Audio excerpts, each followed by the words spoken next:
Welcome back to Season That Food. It's Antoine Battle, and today I am going to show you one of my all-time favorites, a candy. Today I'm going to show you in this episode how to make New Orleans style praline, pecan candy, whatever people call it, just not peanut brittle. This is totally different, but today I'm going to show you how to make it, so stick around, see what's up, and you too can make candy. In the kitchen, wrist twisted like it's stir fry. Whip it in the kitchen, wrist twisted like it's stir fry. Whip it in the kitchen, wrist twisted like it's stir fry. Whip it in the kitchen, wrist twisted like it's stir fry. 1 cup of pecans, a half stick of butter, a cup of white sugar, a cup of brown sugar, teaspoon of vanilla, and 1 cup of evaporated milk. I'm going to be using a candy mold for this, but you can also use parchment paper. And I'm going to use a little non-stick Pam spray to spray my mold. For my spoon, I'm going to use this spoon with a plastic handling and top to it, and of course a cast iron skillet. If you don't have a mold, you can use parchment paper. So again, a cup of evaporated milk, teaspoon of vanilla, pack that brown sugar in a measuring cup and then pour it into something separate. Your white granulated sugar. Your butter is gonna come to room temperature, and I just cubed it to make things a little bit easier. And those good old pecans. All right, so before we begin actually cooking the candy, there's a couple things I want to share with you. 1, move all of the stuff closer to the stove. The reason I wanted to do this is because 1, it'll help us get the ingredients in the pot a lot quicker. 2, this cooks in 10 minutes. So it's gonna be important that you're able to get your candy to your mold or your parchment paper, in the event that you don't have a mold, because you wanna get it out to stop the cooking process. Again, this is gonna be quick and it's gonna be hot, but you're going to love how to make praline candy going forward, or praline, or pecan candy, whatever you wanna call it. You know what I'm talking about. If you've been to New Orleans and you've had this enjoyable, amazing candy before, this is going to help you make this in your own home. So stick around, because we're getting ready to fire this cast iron up at a medium-high heat, get things going, and we are gonna make this candy. All right, so we are gonna start by putting our stove on a medium-high heat. Once you get your stove set on this, you wanna keep this fire hot and keep it at that temperature. So now, once we've done that, we are gonna start putting in all of our ingredients. I turned the handle around here so you guys can see it, so I can just hold it, because it is gonna get hot. So we are gonna start by putting in our 1 cup of white sugar. Then we are gonna put in our 1 cup of packed brown sugar. Then we are going to pour in our 1 cup of evaporated milk. Next, we are going to pour in our teaspoon of vanilla extract. Yes, it looks like a little, but I promise you it goes a long way. And then the next thing we're gonna pour in is our pecan halves. So that was about that 1 cup that I showed you earlier. And then the last thing that we're gonna save toward the end is our half stick of butter. So once you kind of get everything in, let me get this oven mitt before this thing gets hot. Once you get everything in, at this point, you wanna start stirring up your sugar and your evaporated milk. And you want it to just dissolve in this milk, and just make sure you really get it in really good, because the next thing that we wanna look for is we wanna get this going, this mixture, to what we call a rolling boil. And what that pretty much means in this instance is you're gonna see boil bubbles just about everywhere. And once that happens, it's gonna be important that you set your timer for 10 minutes. So I am stirring in everything, making sure my sugar dissolves really well up in the evaporated milk. And you can already see immediately that it has a really great color to it. It's gonna have a really great taste as well to it once we get it all going. So I would say right about now, I have mixed in all of my sugars. So now I wanna allow it just to sit for a moment. to allow it to come to that rolling boil that I mentioned to you. Now, here's the thing. Once you start that rolling boil, it is going to be important that you keep mixing it. So as you can see now, there's a few little small boil bubbles that are starting to happen. So I'm just going to give it a couple more seconds, and then I'm going to set my timer for 10 minutes, and that's when I'm going to shut it off, throw my butter in, mix it, and then we're going to have some candy. So I would say right about now, let's get this timer going. So we say 10 minutes at a medium-high heat. There is no need to adjust the heat, so make sure you have something to hold your pot in event that you need to hold it. If not, that's okay, but you will definitely need a mitten as soon as this gets going. So the timer is now set for 10 minutes. So here's what you are looking for. I have seen people do this recipe or try to make this candy in a variety of ways, but this is something that works for me. I've seen someone do this before and I've been trying it ever since and it seems to work. But here's what you're looking for. As this gets hot, you're gonna look for like this candy caramelization that's gonna happen around the edges of your pot. That's going to indicate to you that your candy is nearing its finishing state.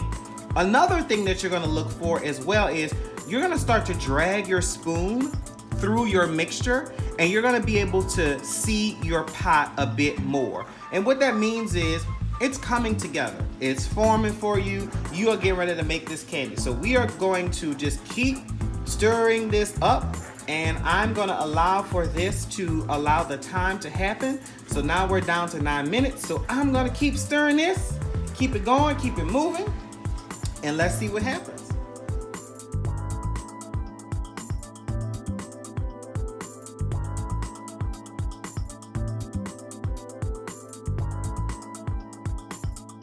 It smells so good. Like you can smell the milk, you can smell the evaporated milk, you can smell the vanilla, just the pecans roasting in it smells amazing. I can't wait till it's done. So the reason I don't use a full metal spoon, so of course this has metal here, but not metal here, because one, I don't like for metal to scrape the bottom of a pan or pot or anything, and two, especially when you're making something like this, because pretty much you are scraping the pan because you want this to stay away from it.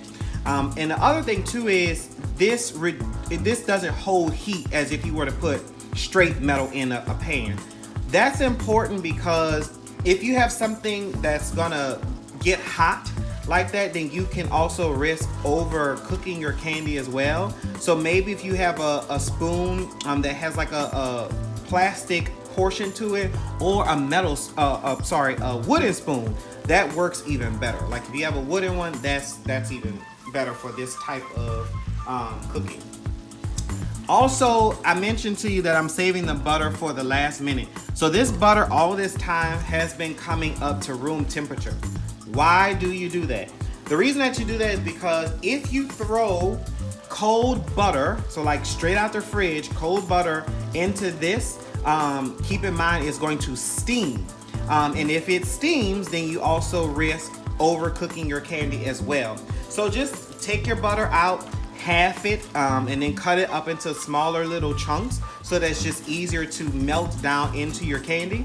And then when it's in room temperature, then you don't risk that flare up of something super cold going into the pot. So as you can see, look at this. You see this little drag away? You see how it's starting to get thicker? And you also see like the caramelization that's happening around the pot. So this is important. Keep this moving. The more you move it, the better you are, because you don't want this to start to scorch and burn and risk it overcooking it. So if you don't have a mold, just take your spoon full of your candy mixture and just drop it on your parchment paper. Spray your parchment paper with a little Pam as well, although parchment paper don't really stick like that, but I would just spray it with a little Pam. Or if you don't have Pam, then just take you a little bit of butter and spread it across your parchment paper as well. Just something to create a non-stick situation.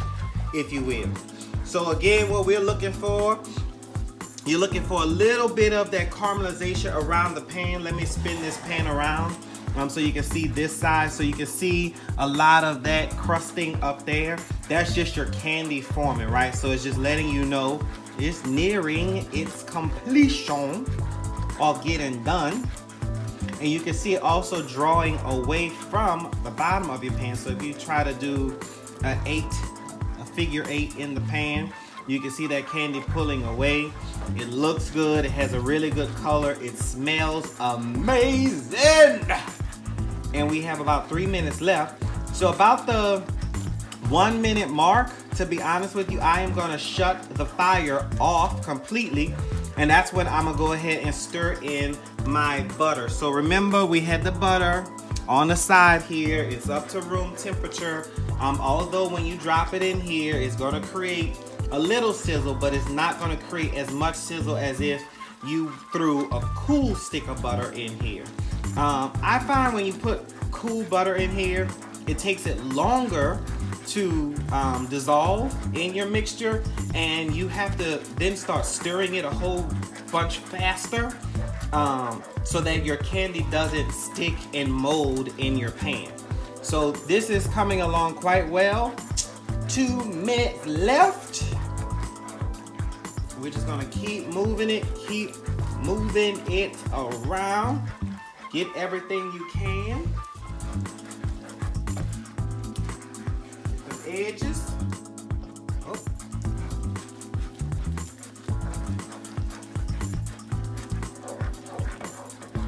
All right. So we should be getting ready to shut this fire off in just a second.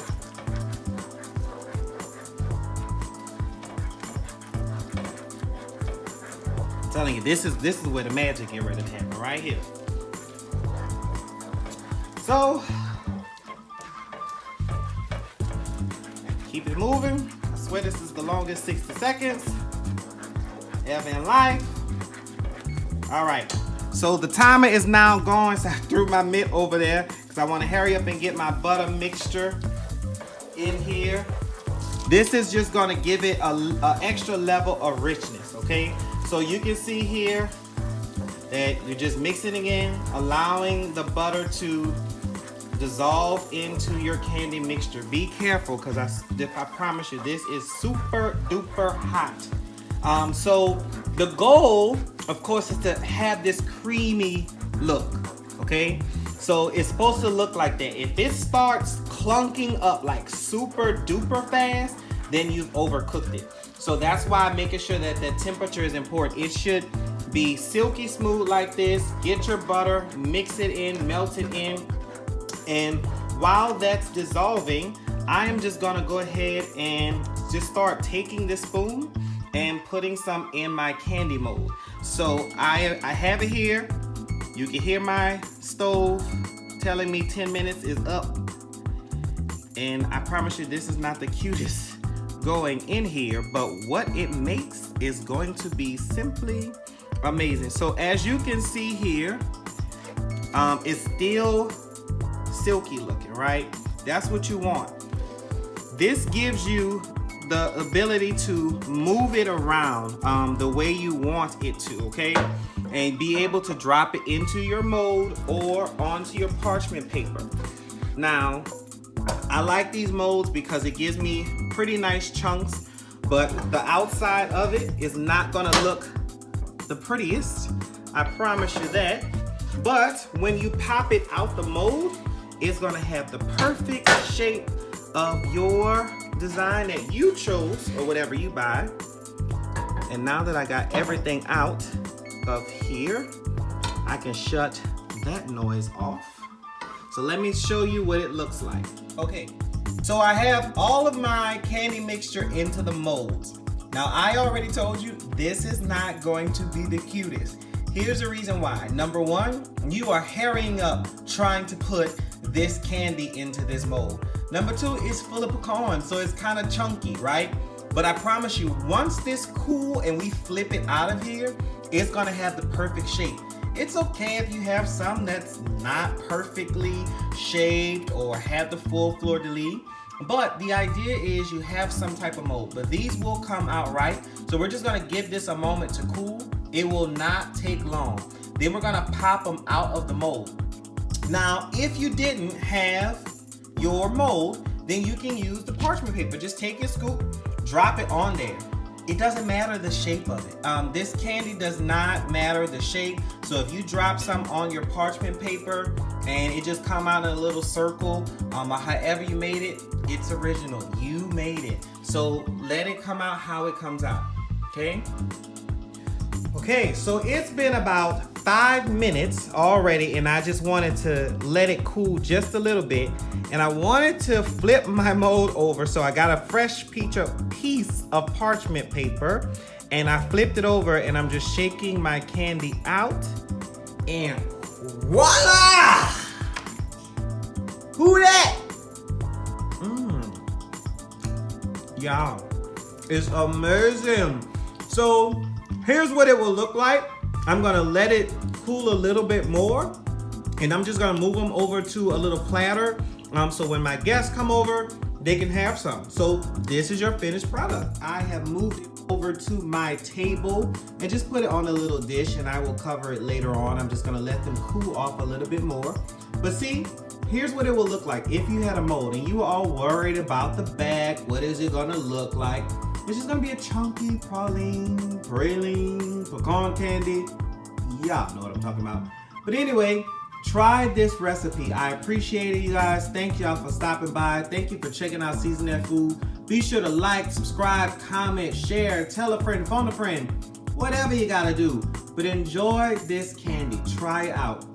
10 minutes. I'm sure your family and friends will love it. Simple and easy. Also, I will post a link to the molds that I found on Amazon, so you guys can pick you up some if you would like that as well.